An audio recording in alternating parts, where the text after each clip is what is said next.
Okay, start करतोय आपण आजचं लेक्चर. लास्ट लेक्चरला बघा आपण मोशन इन 1D किंवा motion in a straight line हा पार्ट बघितलेला आहे.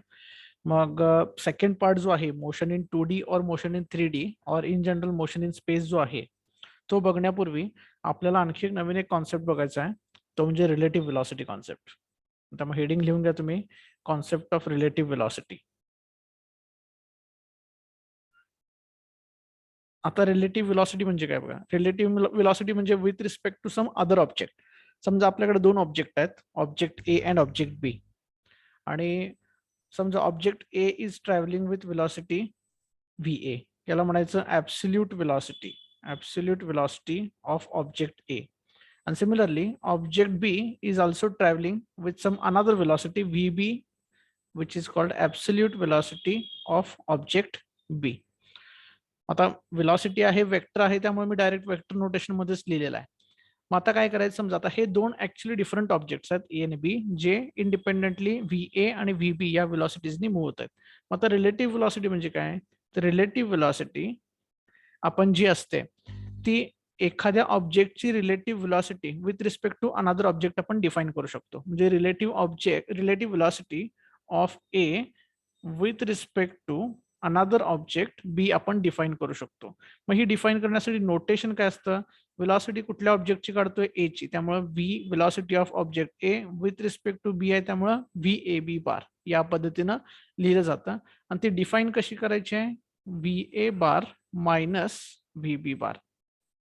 म्हणजे बघा कसं आहे, रिलेटिव्ह व्हेलॉसिटी आपण ऑब्जेक्ट ए ची with respect to B find out करतोय. नोटेशन ए ची फाइंड आउट करतोय, त्यामुळे A first, with respect to B आहे त्यामुळे बी सेकंड. आणि डेफिनेशन ए ची फाइंड आउट करतोय, त्यामुळे V A bar minus with respect to B आहे त्यामुळे व्ही बी बार. सिमिलरली आपण relative velocity of second object B जो आहे त्याची विथ रिस्पेक्ट टू ए आपण फाइंड आउट करू शकतो. मग डेफिनेशन नुसार, नोटेशन नुसार काय येणार, velocity of object B with respect to A vector equals to find out करताना आपण बी ची फाइंड आउट करतोय, त्यामुळे V B bar minus V A bar या पद्धतीने डिफाईन करणार आहे. मग या दोन्हीकडे जर बघितलं तर velocity of object A with respect to B आणि velocity of B with respect to A यांच्यामध्ये फक्त काय साईन आहे, मायनस साईन आहे. म्हणजेच काय की जर रिलेटिव्ह व्हेलॉसिटी एका ऑब्जेक्टची with respect to second object जर फाइंड आउट केलात आणि सेकंड ऑब्जेक्टची with respect to first object जर फाइंड आउट केलात, तर त्याच्यामध्ये फक्त निगेटिव्ह साईनचं मिनिंग काय की they are opposite to each other.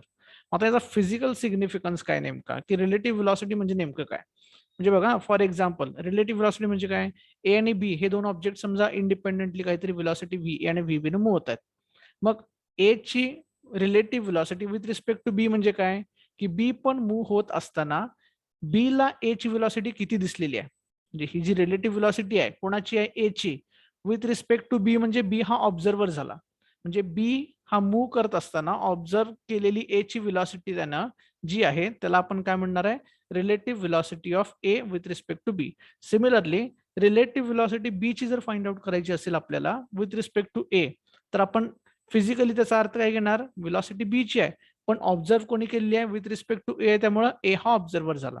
म्हणजे फॉर एक्झाम्पल बघा, सिम्पल, सपोज ए हा एक ऑब्जेक्ट आहे, हा इकडं टुवर्ड्स राईट व्ही ए बार इतक्या व्हेलॉसिटीने जातोय. आणि समजा बी पण ऑब्जेक्ट आहे, हा सुद्धा सेम डायरेक्शन मध्ये व्ही बी बार या व्हेलॉसिटीने जातोय. म्हणजे आपण व्ही ए बार हिची डायरेक्शन जी आहे ती अलॉंग पॉझिटिव्ह एक्स ऍक्सिस म्हटलं, along X axis, positive X axis. आणि व्ही बी बार याची पण डायरेक्शन समजा अलॉंग पॉझिटिव्ह एक्स ऍक्सिस म्हटलं. म्हणजे फॉर एक्झाम्पल जर समजा दोन ट्रेन्स आहेत, पहिली train is moving with velocity V1, दुसरी train is moving with velocity V2, तर त्यावेळेस velocity of A with respect to B म्हणजेच relative velocity of A with respect to B काय असणार आहे, V A bar minus V B bar असणार आहे. आणि ज्या अर्थी दोघांची डायरेक्शन सेम आहे त्या अर्थी काय होणार सांगा, हे just we can write as V1 minus V2 magnitude wise. हे कशा वाईज, मॅग्निट्यूड वाईज. म्हणजेच काय, फॉर एक्झाम्पल जर समजा दोन ट्रेन आहेत, ट्रेन्स ट्रॅव्हलिंग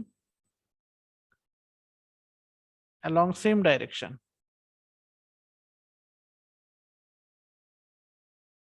विथ स्पीड्स, समजा एकाचं स्पीड आपण 40 kmph घेतला आणि दुसऱ्याचं स्पीड आहे ते 60 kmph घेतला. तर काय दिसेल आपल्याला, ज्या अर्थी समजा या दोन पॅरल ट्रेन इकडे चाललेल्या आहेत अशा दोन्हीकडे, एकाचं स्पीड 40 आहे, एकाचं स्पीड 60 आहे. ही ट्रेन ए आहे, ही ट्रेन बी आहे. मग आता आपल्याला काय दिसेल, जर आपण velocity of A with respect to B जर फाइंड आउट केलं तर V A minus V B करायचं आहे. म्हणजेच काय येणार, 40 मायनस 60 इक्वल्स टू -20 येणार. म्हणजे याचा अर्थ काय झाला, ए ची velocity with respect to B, म्हणजे बी न जर ए ला ऑब्झर्व केलं तर किती व्हेलॉसिटीने मूव्ह होतोय, तर बी ला काय दिसेल की ए जे आहे ते -20 व्हेलॉसिटीने मूव्ह होतंय. आता इथं मायनस साईन का आलं, मायनस साईन का आलं, कारण बी हा ऑब्झर्व करतोय. ऑब्झर्वर जो आहे त्याचं स्वतःचं स्पीड जे आहे ते जास्त आहे, 60 आहे, आणि ज्याला ऑब्झर्व करतोय त्याचं स्पीड मात्र किती आहे, 40 आहे, कमी आहे. त्यामुळे ते काय दिसणार त्याला, की दुसरी ट्रेन जी आहे बी ला असं दिसेल की ए ट्रेन जी आहे ती आपल्यापेक्षा कमी, म्हणजे स्लोली स्पीड अप होते, म्हणजे त्याचं स्पीड काय येणार, रिलेटिव्ह मायनस येणार. तेच जर समजा बीचा विथ रिस्पेक्ट टू ए जर व्हेलॉसिटी फाइंड आउट केली, रिलेटिव्ह व्हेलॉसिटी, तर V B minus V A करावं लागणार आपल्याला. यावेळेस काय येणार, 60 मायनस 40. मग 60 मायनस 40 म्हणजे किती येणार, इथं 20 येणार आहे. म्हणजे याचा अर्थ काय झाला, की जर आपण ए हा ऑब्झर्वर असेल आणि ए न जर बी ची व्हेलॉसिटी ऑब्झर्व केली, तर ए स्वतः 40 स्पीडनं चाललेला आहे आणि बी 60 स्पीडनं. मग बी ज्या अर्थी बी हा जास्त स्पीडनं चाललेला आहे, त्या अर्थी ए ला त्याचं काय दिसणार आहे, स्पीड जे आहे ते पॉझिटिव्ह दिसणार आहे. मग हे बेसिकली फाइंड आउट करण्याचा हा formula, V A B is relative velocity of A with respect to B, ती फाइंड आउट करायची V A bar minus V B bar. मग हा जो मी वेक्टर फॉर्म दिलेला आहे that is your general form, vector form.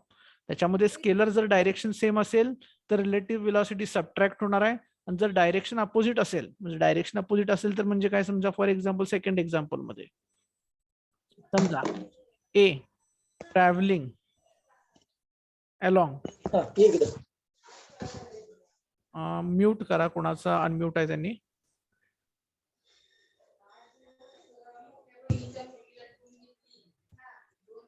A travelling along positive X axis आहे, समजा 40 स्पीडनं, 40 kmph, आणि समजा बी दुसरी ट्रेन आहे travelling negative x axis with 60 kmph. मग आता समजा मी वेक्टर फॉर्म मध्ये लिहिलं V A bar equals to काय लिहिणार आपण, पॉझिटिव्ह आहे त्यामुळे 40 आय कॅप लिहिणार आपण, आणि व्हेलॉसिटी ऑफ बी निगेटिव्ह आहे त्यामुळे आपण -60 I cap along X axis आहे त्यामुळे. जर आता समजा मी velocity of A with respect to B vector form मध्ये फाइंड आउट केली, तर काय लिहिणार आपण, V A bar minus V B bar. मग सबट्रॅक्शन जर केली तर हे काय येणार, 40 मायनस मायनस प्लस होणार, हे 100 आय कॅप येणार. म्हणजेच काय, जर रिलेटिव्ह व्हेलॉसिटीचं मी मॅग्निट्यूड घेतलं, velocity of A with respect to B, तर 100 kmph इतकं त्याचं स्पीड येणार आहे. म्हणजेच काय, हे आपलं प्रॅक्टिकल पण तुम्ही ऑब्झर्व करू शकता. जर समजा आता दोघांचं डायरेक्शन कशी आहे, ए ची आणि बी ची ट्रेनची मूव्ह होण्याची, तर अपोजिट डायरेक्शन आहे. अपोजिट जर डायरेक्शन असेल तर आपल्याला रिलेटिव्ह म्हणजे काय, जर आपण एका ट्रेनमध्ये बसलो असो आणि जर समोरून येणारी अपोजिट डायरेक्शन मध्ये जर ट्रेन आपण ऑब्झर्व केली, तर ती डेफिनेटली आपल्याला फास्ट मूव्ह झाल्यासारखी दिसते. म्हणजे काय, ऍक्च्युअल त्याचं समजा स्पीड 60 असेल आणि आपल्या ट्रेनचं स्पीड जर 40 असेल, पण आपल्याला मात्र ती 60 पेक्षा जास्त स्पीडनं जाताना दिसेल, कारण ती अपोजिट डायरेक्शन मध्ये चाललेली आहे. सिमिलरली जर समजा आपण दुसऱ्या ट्रेन मध्ये असू, व्ही बी ए जर फाइंड आउट केली, तर काय येणार आहे, V B bar minus V A bar, म्हणजे किती येणार, हे फक्त येणार आहे -100 आय कॅप. म्हणजे इथं मॅग्निट्यूड वाईज जर बघितला तर व्ही बी ए सुद्धा किती असणार आहे, 100 kmph. But that is directed along negative x axis, this is directed along positive X axis. लक्षात, म्हणजे बेसिक फॉर्म्युला जो आहे तो बेसिक फॉर्म्युला तुमचा आहे तो बदलणार नाही. बेसिक फॉर्म्युला काय असणार आहे, की बेसिक फॉर्म्युलामध्ये जर दोन ऑब्जेक्ट इंडिपेंडेंटली मूव्ह करत असतील with velocity V A bar and V B bar, then relative velocity कशी फाइंड आउट करायची आहे, V A B bar equals to V A bar minus V B bar. या पद्धतीनं हे तुम्ही नोट डाऊन करून घ्या स्क्रीनवरचं.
ओके. सो इन जनरल बघा, आता इन जनरल जर डायग्रामॅटिकली रिप्रेझेंट करायचं असेल तर आपण ते कसं करू शकतो बघा. समजा आपल्याकडं हे दोन ऑब्जेक्ट आहेत. समजा व्ही ए जो आहे, object A is travelling with certain velocity. समजा हा वेक्टर घेतला आपण व्ही ए बार, आणि समजा object B is travelling with certain another velocity, त्याची डायरेक्शन कम्प्लिटली डिफरंट आहे व्ही बी बार. आता आपल्याला काय फाइंड आउट करायचं आहे, ऑब्जेक्ट ए ची relative velocity with respect to B and object B ची relative velocity with respect to A. मग आपल्याला फॉर्म्युला माहित आहे, व्ही ए बी बार म्हणजे velocity, relative velocity of A with respect to B is V A bar minus V B bar. आता वेक्टरची subtraction करायची आहे. मग पहिल्यांदा मी काय करतो, व्ही ए बार ड्रॉ केला मी, हा व्ही ए बार. आता मायनस व्ही बी बार पाहिजे. मायनस व्ही बी बार साठी काय पाहिजे, याची डायरेक्शन रिव्हर्स करायची आहे. मग ट्रायंगल लॉ नुसार पहिला वेक्टर जिथं एंड झालेला आहे तिथूनच खाली डायरेक्शन रिव्हर्स केली. समजा आपण काय म्हणणार आपल्याला, हे V B bar this is minus sign, कारण इकडे डायरेक्शन वरच्या साईडला आहे, एक डायरेक्शन खालच्या साईडला आहे. मग ट्रायंगल लॉ नुसार V A bar minus V B bar हा जो रिझल्टंट वेक्टर मिळेल तिसरी साईड ट्रायंगलची, हा असणार आहे relative velocity of A with respect to B. Similarly जर समजा आपण अदर वे मध्ये व्ही बी ए बार जर फाइंड आउट करायचं म्हटलं तर फॉर्म्युला काय, V B bar minus V A bar. मग V B bar minus V A bar जर केला तर पहिल्यांदा आपल्याला वेक्टर ड्रॉ करायचा आहे व्ही बी बार. मग व्ही बी बार कसा दिसतोय तुम्हाला, व्ही बी बार या पद्धतीने ड्रॉ केला, दिस इज व्ही बी बार. आता इथून पुढचा ट्रायंगल लॉ नुसार जिथं पहिला वेक्टर संपलेला आहे तिथून स्टार्ट करायचा आहे, पण मायनस व्ही ए बार पाहिजे. V A bar towards right आहे, मायनस साइन केलात की डायरेक्शन अपोजिट टुवर्ड्स लेफ्ट, म्हणजे या पद्धतीनं डावीकडे येणार आहे V A bar but minus sign, direction reverse झाल्यामुळे. आता लॉ ऑफ ट्रायंगल नुसार बघा, हे जर मी कंप्लीट केलं थर्ड साइड, तर हा जो वेक्टर मिळणार आहे तो काय असणार आहे, व्ही बी ए बार. आता जर दोन्ही डायग्राम तुम्ही कम्पेअर केलात तर व्ही ए बी बारची डायरेक्शन बघा टुवर्ड्स डाऊनवर्ड आहे, व्ही बी ए बारची डायरेक्शन बघा टुवर्ड्स अपवर्ड आहे.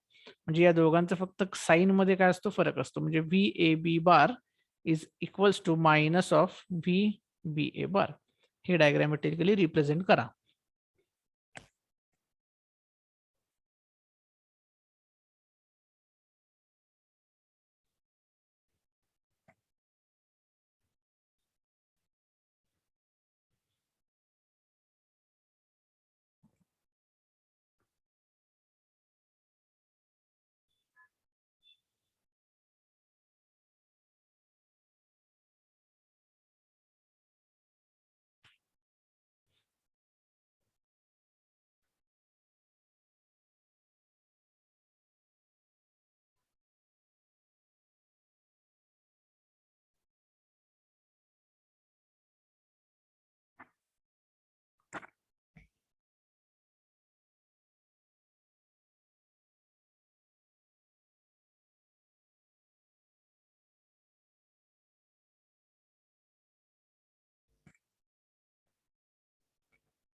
ओके, आता आपल्याला याचं काय बघायचं आहे की याचं ऍप्लिकेशन काय नेमकं बघायचं आपल्याला, म्हणजे रिलेटिव्ह व्हेलॉसिटी वापरता कुठे येते.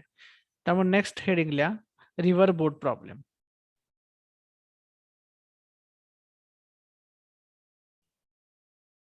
आता रिव्हर बोट प्रॉब्लेम म्हणजे काय नेमकं बघा. सपोज ही एक अशी नदी आहे, हे नदीचे दोन एंड्स आहेत, काठ आहेत नदीचे.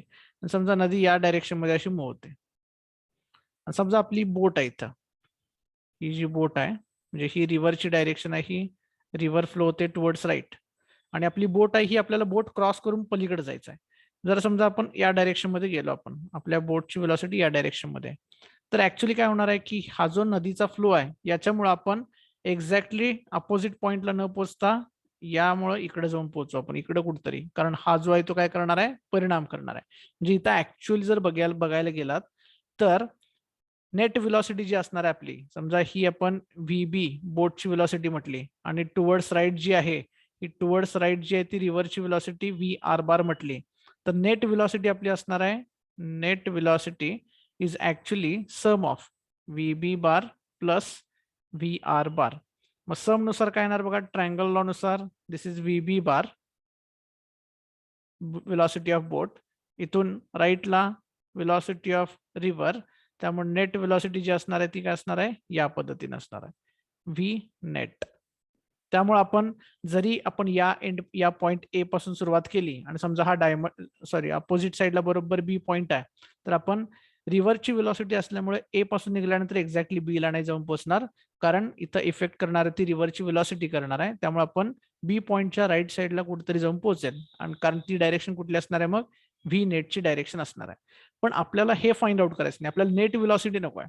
आपल्याला फाइंड आउट काय करायचं आहे की velocity of boat with respect to river, म्हणजे velocity of boat B with respect to river, हे आपल्याला फाइंड आउट करायचं. मग डेफिनेशन नुसार काय, V B bar minus V R bar. म्हणजेच काय, बोट रिव्हर फ्लो होत असताना आपली बोट ए कडून बी कडे चाललेली आहे. मग आता रिलेटिव्ह व्हेलॉसिटी म्हणजे काय, जर समजा रिव्हर मध्ये बसून जर मी ऑब्झर्व केलं की बोटची नेमकी व्हेलॉसिटी कुठं आहे, त्याला म्हणायचं रिलेटिव्ह व्हेलॉसिटी. जसं दोन ट्रेन मूव्ह होत असताना एका ट्रेन मध्ये बसून तुम्ही दुसरी ट्रेन ऑब्झर्व केलीत की किती व्हेलॉसिटीने मूव्ह होते, त्यावेळेस तुम्हाला जे ऑब्झर्वेशन दिसेल that is called relative velocity. जर समजा म्हणजे फॉर एक्झाम्पल तुम्ही रस्त्यावर उभे आहात आणि तुम्ही समोरून गाडी जातेली ऑब्झर्व करताय, त्याचं स्पीड तुम्हाला समजा 40 ऑब्झर्व केलेलं तुम्हाला 40 किलोमीटर पर आवर दिसलं. आता समजा तुम्ही दोन गाड्या मूव्ह होत आहेत, म्हणजे ती मगाशी जात होती ती गाडी 40 किलोमीटर पर आवर न मूव्ह होते, पण समजा तुम्ही आता रस्त्यावर न उभं राहता तुम्ही एका शेजारच्या गाडीमध्ये बसलेला आहे की जी सुद्धा सेम डायरेक्शन मध्ये 40 किलोमीटर पर आवरनच मूव्ह होते. त्यावेळेस तुम्ही जर ऑब्झर्व केलं त्या व्हेलॉसिटी दुसऱ्या गाडीला, तर तुम्हाला काय दिसेल की ती गाडी एका जागी स्थिरच आहे. म्हणजे ऑब्झर्वेशन मध्ये इथं फरक पडला. म्हणजे पहिल्या केसमध्ये काय होतं, आपण स्टेशनरी होतो, त्यामुळं velocity of car minus our velocity म्हणजेच व्हेलॉसिटी ऑफ कारच मिळाली असते, कारण आपण स्टेशनरी होतो.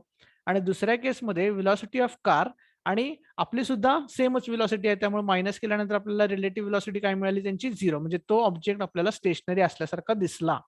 म्हणजे relative velocity is all dependent on observation, की तुम्ही ऑब्झर्वेशन कसं करताय.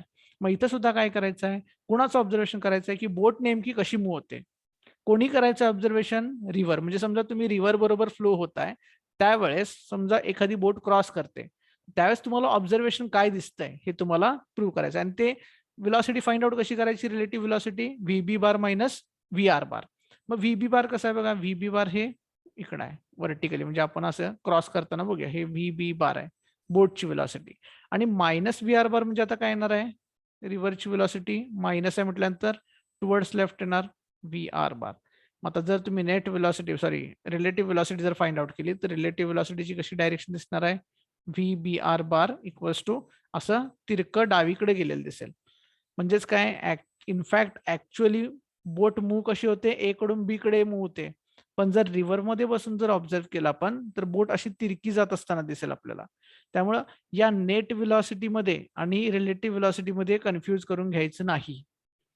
नेट व्हेलॉसिटी म्हणजे काय, दोघांचा एकत्रित परिणाम झाल्यानंतर बोट नेमकी कुठल्या डायरेक्शन मध्ये मूव्ह होईल, that is called net velocity. बरोबर. त्यामुळे नेट व्हेलॉसिटी बोट प्लस रिव्हर यांची ऍडिशन असणार आहे. पण relative velocity is not net velocity. Relative velocity म्हणजे काय, ऑब्झर्वेशन कसं करतोय त्याच्यानुसार आपल्याला व्हेलॉसिटी कशी दिसले हे सांगणं म्हणजे फक्त रिलेटिव्ह व्हेलॉसिटी. त्यामुळे व्हेलॉसिटी बोटची जी रिलेटिव्ह व्हेलॉसिटी आहे विथ रिस्पेक्ट टू रिव्हर, ही मात्र नेट व्हेलॉसिटी सारखी येत नाही, तर ती लेफ्टला येते. त्यामुळे ही डायग्राम काढा. आणि जो दुसरा प्रॉब्लेम आहे तो म्हणजे रेनमॅन प्रॉब्लेम.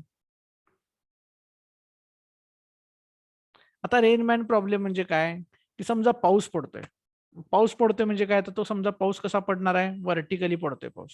म्हणजे पावसाची जर व्हेलॉसिटी म्हटली आपण, व्हेलॉसिटी ऑफ रेन म्हणूया आपण व्ही आर बार, तर ती कशी आहे, व्हर्टिकली डाऊनवर्ड आहे. आणि समजा आपण माणूस एक काय करतोय, मूव्ह होत चाललेला म्हणजे चालत चाललेला आहे, समजा तो उजवीकडे चालत चाललेला आहे, म्हणजे ही काय व्हेलॉसिटी ऑफ मॅन आहे. बरोबर. मग जर आता समजा आता आपण याच्यामध्ये velocity of rain with respect to man जर फाइंड आउट केली, तर याचा फॉर्म्युला काय येणार आहे, V R bar minus V M bar. आता याचं मिनिंग काय बघा, याचं मिनिंग समजावून घ्या. व्हेलॉसिटी कोणाची काढतोय आपण, रेनची. विथ रिस्पेक्ट टू मॅनचा अर्थ काय असतो, मॅन चालत असताना, तो स्वतः व्हेलॉसिटी मध्ये असताना त्यानं रेनची व्हेलॉसिटी काय ऑब्झर्व केली, त्याची डायरेक्शन काय आहे हे आपल्याला त्या रिलेटिव्ह व्हेलॉसिटीवरून समजत असतं. मग जर समजा आपण व्हेलॉसिटी, पाऊस व्हर्टिकली खाली पडतोय, माणूस उजवीकडे चाललाय, तर समजा रिलेटिव्ह व्हेलॉसिटी काढली असती तर ती कशी आली असती बघा. पहिल्यांदा व्ही आर काढला मी, हा व्ही आर बार. आता मायनस व्हीएम आहे म्हटल्यानंतर मायनस साठी ही डायरेक्शन कशी येणार आहे, अपोजिट येणार. हे मायनस व्हीएम बार, इथं पण हे मायनस पाहिजे. मग काय येणार सांगा आता, ट्रायंगल नुसार ही डायरेक्शन जर मी थर्ड साइड काढली तर this is velocity of rain with respect to man. म्हणजे जर माणसानं जर ऑब्झर्व केली व्हेलॉसिटी, तर ती व्हेलॉसिटी त्याला कशी दिसेल, की पाऊस कसा पडतोय, माणसानं ऑब्झर्व केलेली व्हेलॉसिटी पावसाची कशी आहे बघा, तिरकी आहे. म्हणजे त्याला काय दिसेल की पाऊस हा व्हर्टिकली न पडता आपल्याकडे तिरक्या डायरेक्शन मध्ये पडतोय. म्हणजेच काय, काहीतरी त्यानं व्हर्टिकल बरोबर पावसानं अँगल केलेला आहे. तुम्ही पण बघा जनरली पावसामध्ये जर तुम्ही चालत गेलात तर एका जागी स्थिर जर उभारून बघितलात तर जो पाऊस तुम्हाला उभा व्हर्टिकली पडतेला दिसतोय, तेच जर तुम्ही चालताना बघितलात तर तुम्हाला, किंवा गाडीवरून चाललाय तुम्ही तर गाडीवरून जाताना किंवा चालताना तुम्हाला ऑब्झर्वेशन काय दिसेल, की पाऊस जो आहे तो आपल्या अंगावर किंवा तोंडावर आपल्या तिरका पडतोय, म्हणजे या डायरेक्शन मध्ये.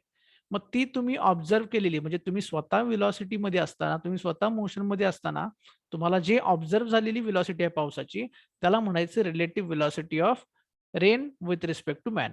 समजा तुम्ही एका जागी स्थिर असता, म्हणजे काय, व्हेलॉसिटी ऑफ मॅन काय असतं, 0. त्यावेळेस काय असतं, फक्त व्हर्टिकल ही ओरिजिनल व्हेलॉसिटी होती पावसाची. तुमची व्हेलॉसिटी 0च आहे, त्यामुळे तुम्हाला ऑब्झर्व करताना पण पाऊस कसा दिसला असता, व्हर्टिकली डाऊनवर्ड पडत असलेला दिसला असता.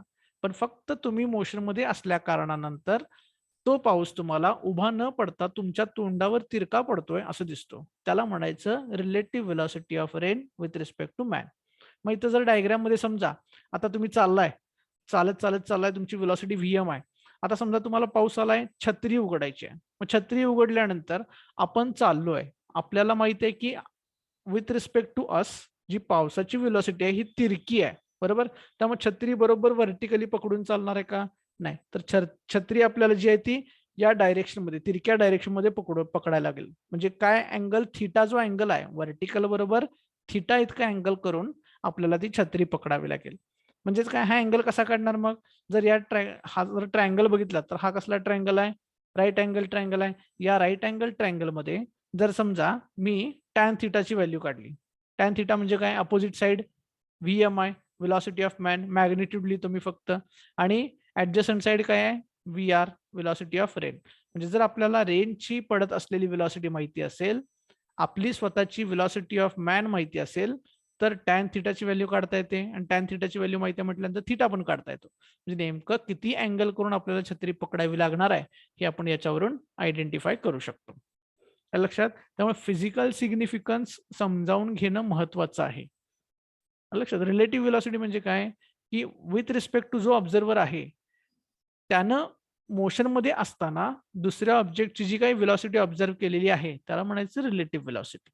त्यामुळे हे दोन प्रॉब्लेम आहेत ज्याच्यामध्ये आपण रिलेटिव्ह व्हेलॉसिटीचा कॉन्सेप्ट वापरणार आहे, आणि नंतर आपण याच्यावरची एक्झाम्पल्स पण बघणार आहे की कसे सॉल्व्ह करायचे. त्यामुळे हे दोन जे प्रॉब्लेम्स आहेत ते लिहून घ्या बोर्ड स्क्रीनवरचे जे दिसत आहेत ते तुम्हाला.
ओके. नोट डाऊन करून झालेला आहे.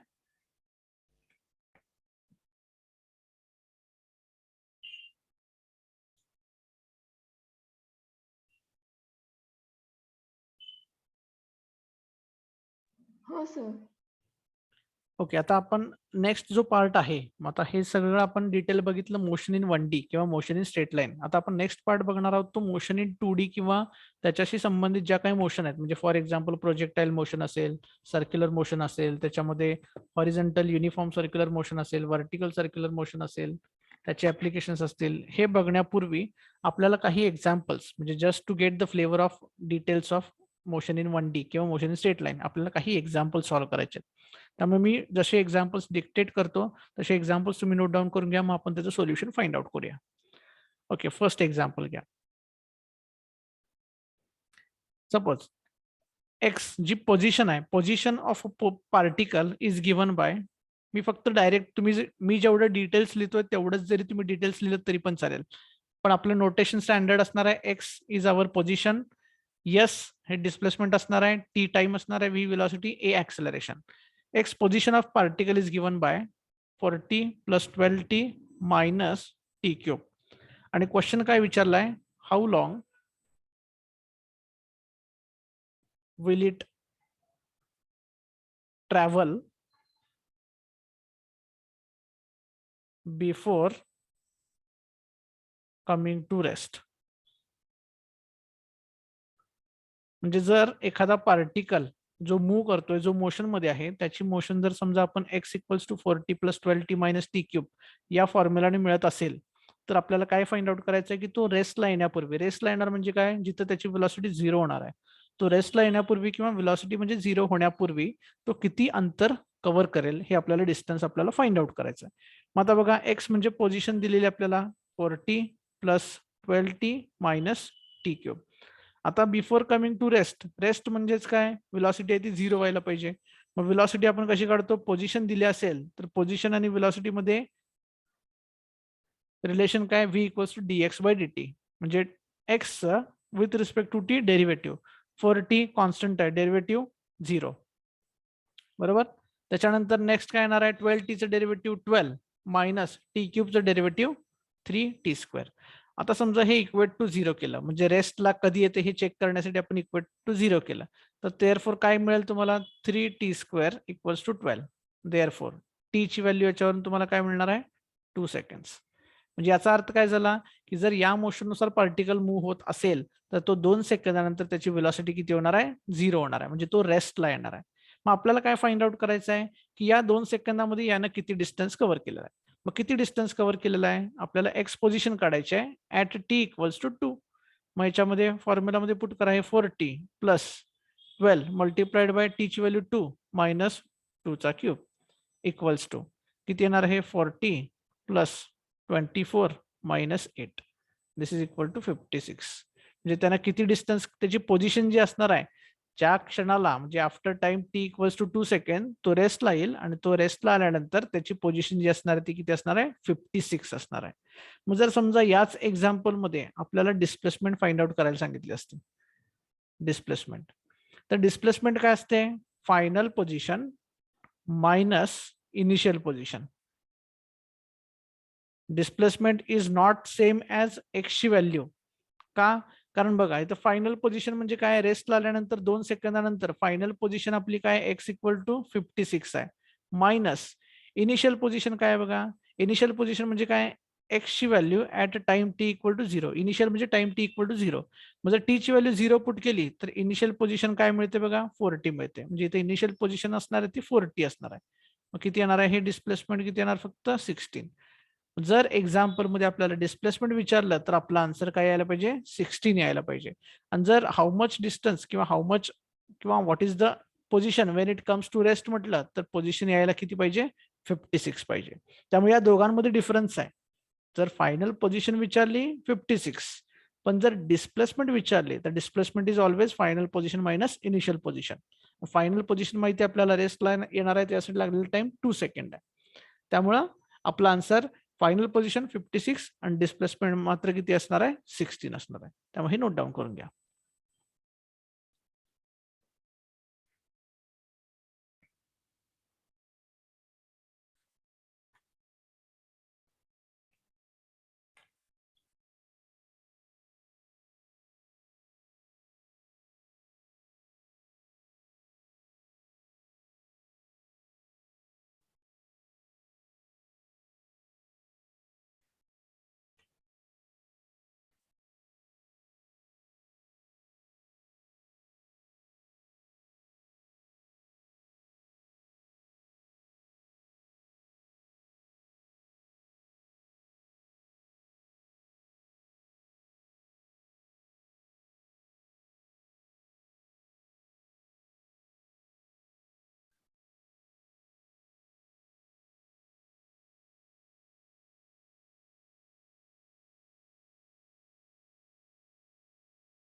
ओके, नेक्स्ट एक्झाम्पल बघा.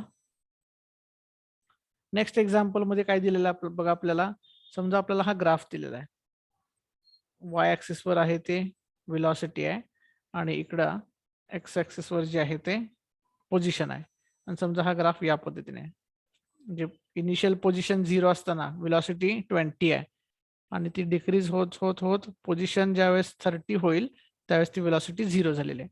मग हा ग्राफ तुम्हाला वेलॉसिटी, म्हणजे this is velocity versus position graph आहे. हा वेलॉसिटी वर्सेस पोझिशन ग्राफ आहे आणि याच्यामध्ये विचारले, आणि स्ट्रेट लाईन आहे हा, याच्यामध्ये विचारले काय, acceleration when position X equals to 15.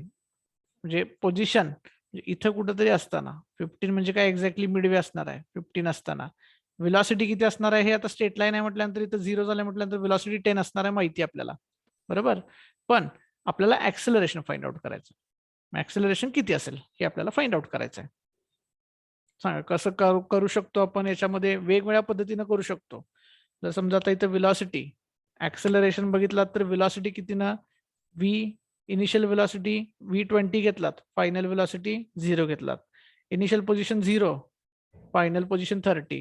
0 to 30 म्हणजे जर तुम्ही इक्वेशन्स ऑफ मोशन वापरलात तर V² equals to U² plus 2AS हे वापरू शकता, बरोबर. पण याच्यानुसार सॉल्व्ह करायचं नाही आपल्याला. सॉल्व्ह कसं करायचं बघा.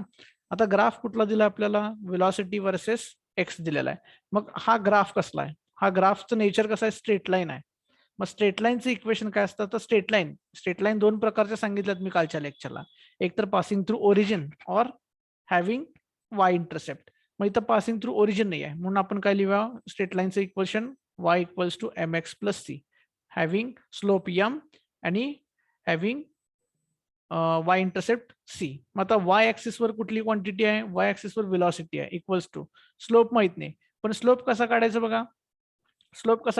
Slope equals to slope of straight line equals to, हा फॉर्म्युला माहिती आहे तुम्हाला, y2 minus y1 divided by x2 minus x1. म्हणजे काय बघा, समजा हा आपला स्टार्टिंग पॉईंट असेल ए आणि हा एंड पॉईंट असेल बी.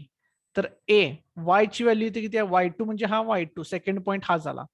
याचे कोऑर्डिनेट्स काय आहेत, हा एक्स ऍक्सिस वरचा पॉईंट आहे त्यामुळे एक्स कोऑर्डिनेट 30, वाय कोऑर्डिनेट 0 आणि हा वाय ऍक्सिस वरचा पॉईंट आहे, एक्स कोऑर्डिनेट 0, वाय कोऑर्डिनेट 20. मग काय येणार बघा, स्लोप वाय कोऑर्डिनेट मधलं डिफरन्स 0 मायनस 20 येणार -20 डिवायडेड बाय 30 मायनस 0, 30 मायनस 0 30 म्हणजे किती आला स्लोप, -2/3.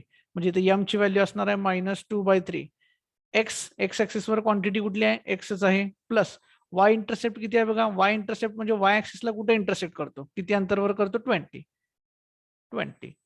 मग आता हे रिलेशन तुम्हाला काय मिळालं, velocity as function of x मिळालेला आहे.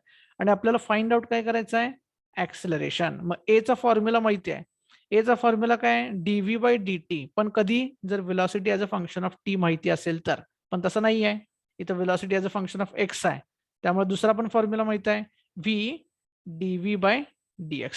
हा फॉर्म्युला माहिती आहे आपल्याला, इक्वल्स टू v dv/dx काय येणार सांगा. इथं मी सेपरेटली फाइंड आउट करतो, dv/dx इक्वल्स टू किती येणार आहे, डेरिव्हेटिव्ह काढायचं आहे व्हीचं विथ रिस्पेक्ट टू एक्स, -2/3 येणार. म्हणजे इथं मल्टिप्लाइड बाय काय येणार, -2/3. मग ए ऍट एक्स डिस्प्लेसमेंट किंवा पोझिशन 15 असताना इक्वल्स टू काय होणार, हे -2/3 multiplied by velocity at X equal to 15.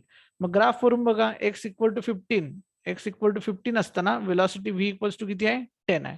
मग इथं काय होणार, हे -2/3 मल्टिप्लाइड बाय 10 म्हणजे किती येणार, हे -20/3. म्हणजे ऍक्सेलरेशनची व्हॅल्यू किती येणार आहे, -20/3. त्यामुळं कन्व्हेन्शनली किनेमॅटिक इक्वेशन्स न वापरता ग्राफ दिलेला असेल तर ग्राफ कुठल्या क्वांटिटीचा वर्सेस कुठल्या क्वांटिटीचा आहे, ग्राफचं नेचर कसं आहे त्याच्यावरून त्याचा फॉर्म कसा रिप्रेझेंट करता येतो. वाय इक्वल टू, आता इथं straight line not passing through origin आहे, straight line Y equal to mx plus C. Y वर कुठली क्वांटिटी आहे, व्ही.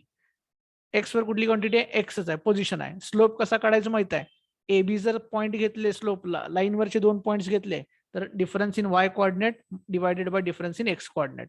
तो फॉर्म्युला सर्वांना माहिती असेल स्लोप काढायचा, -2/3 एक्स प्लस 20.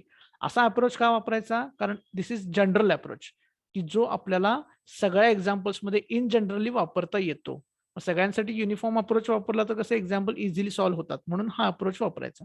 आणि आता मग finally V as a function of x मिळालेला आहे, as a function of T नाही आहे. त्यामुळे डीव्ही बाय डी टी वापरून चालणार नाही. दुसरा फॉर्म्युला माहिती आहे, V DV by D X. Derivative find out करा, व्ही ची व्हॅल्यू माहिती आहे. विचारले कधी at X equal to 15 value काढा, व्ही ची माहिती आहे ग्राफवरून, ऍट एक्स इक्वल टू 15 किती आहे 10 आहे. पुट केल्यात की ऍक्सलरेशनची व्हॅल्यू मिळते. नोट डाऊन करा क्विकली. 1 मिनिटापेक्षा कमी वेळ राहिलेला आहे आणि तुम्हाला पुन्हा तीच लिंक जॉईन करायची आहे.